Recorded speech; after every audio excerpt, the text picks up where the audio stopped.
is good, everyone? OJ over here from PlayerEssence, and welcome to the PE Nintendo Switch and Gaming video. I first want to say sorry for the re-upload on my last video, but Square Enix claimed my video talking about their brand new game as far as from Tokyo RPG Factory. And sorry, I'm not about that life, Square Enix, or really any company for that matter. So sorry about the re-upload, but definitely had to get that done. But moving on, we do have a lot of great information, so let's go ahead and get right into this. Platinum teases their Nintendo Switch title, saying it will be interesting. So this is coming from a Famitsu interview with Platinum Games head producer Atsushi Inaba.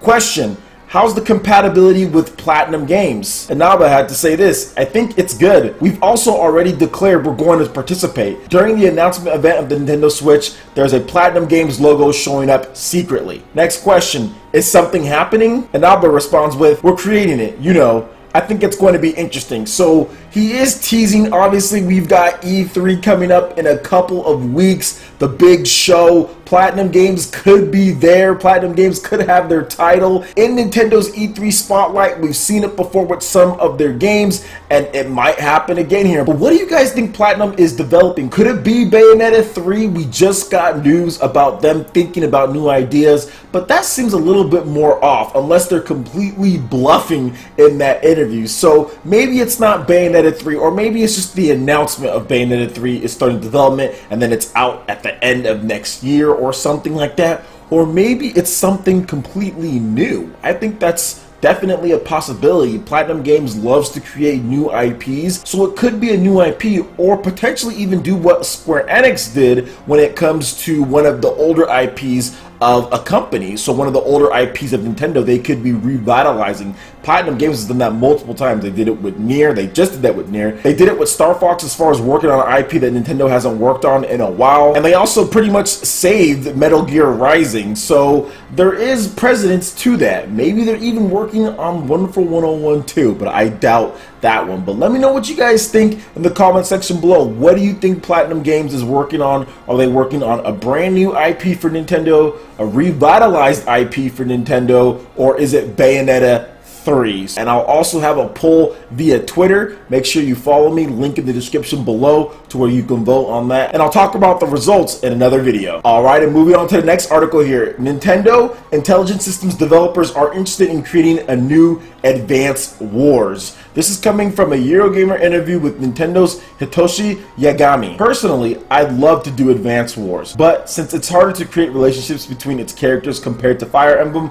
I don't have a clear idea of what kind of setting it could have. Coming from Intelligent Systems' Masahiro Higuchi, the Advance Wars series is one that I personally have a lot of interest in. I hear some of the staff here saying that they want to make one too, so if we have the chance, it's something I'd like to do.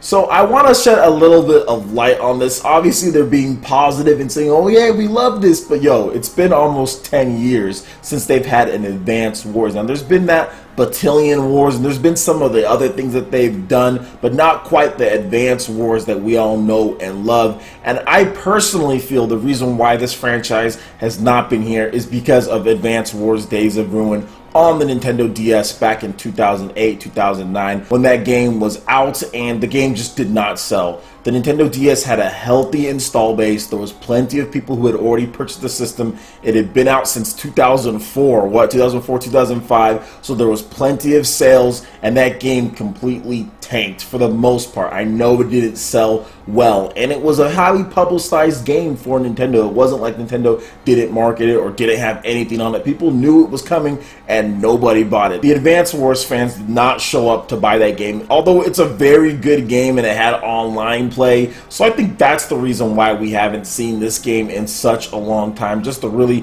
depressing sales of it. We saw what happened with Fire Emblem. That was going to happen with that series too. It could have been put on hold for a very long time if Fire Emblem Awakening didn't sell. That was kind of like the last push that they had. It pretty much silently happened with Advance Wars, so let's hope they can make a new one. I do think that Fire Emblem is always going to overshadow this series, just because Fire Emblem, I don't know, it's a little bit more of a game that people would want to play over Advance Wars, and the sales have clearly shown that to this point. But I do think that it would be nice if they did create a new one. The only issue that I think some people have with this game is that you're using tanks and you're using all of this like machinery and all that, and then it's just so like toyish, you know what I'm saying? Like, you're using tanks, you're blowing stuff up, and it's not really visceral at all. And that's some of the marketing issues a game like this would face. Like, you have these realistic bombs and explosions, but then like no blood, no gore at all. It's very cartoonish.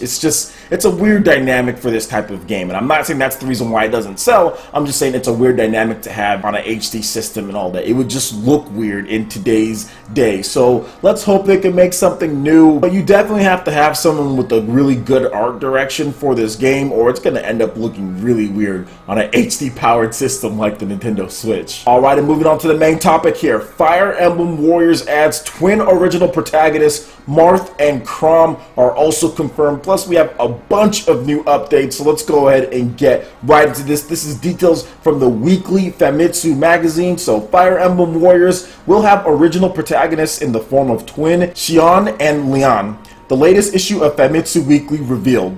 Additionally, Marth from Fire Emblem Shadow Dragon and Blade of Light and Chrom from Fire Emblem Awakening are confirmed as playable characters. Fire Emblem Warriors is due out this fall for the Nintendo Switch and new Nintendo 3DS. Fire Emblem series mainstay weapon triangle and class systems exist in Fire Emblem Warriors. It is efficient to attack an archer with a Pegasus Knight, for example. Intelligence Systems is supervising on things such as character setting. There will be a huge fully voiced script. The characters that appear are generally from Fire Emblem Shadow Dragon and the Blade of Light and Fire Emblem Awakening, as well as Fire Emblem Fates. This won't be a gathering of the protagonists from across the series. There are bond conversations with characters from across different titles. There is no marriage, nor is there love as a result of becoming good friends. In addition to all of that, we do have some more information as far as voice actors and all of that. You can check out the description below if you want to see that. Now, the development is currently 70% complete, and we're not even in the second half of the year yet, so that's definitely on track for a 2017 release.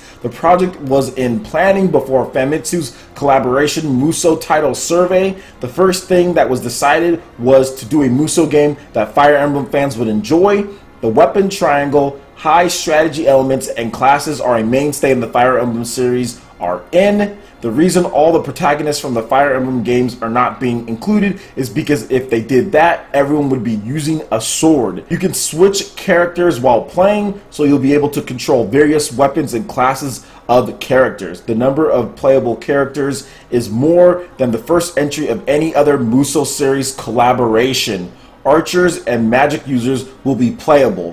While Koei Tecmo can't share details on the world yet, there is a shield of fire in this world that has turned up beyond space and time. Units that ride a horse, such as a cavalier, always fight on horse. They're designed to have high mobility.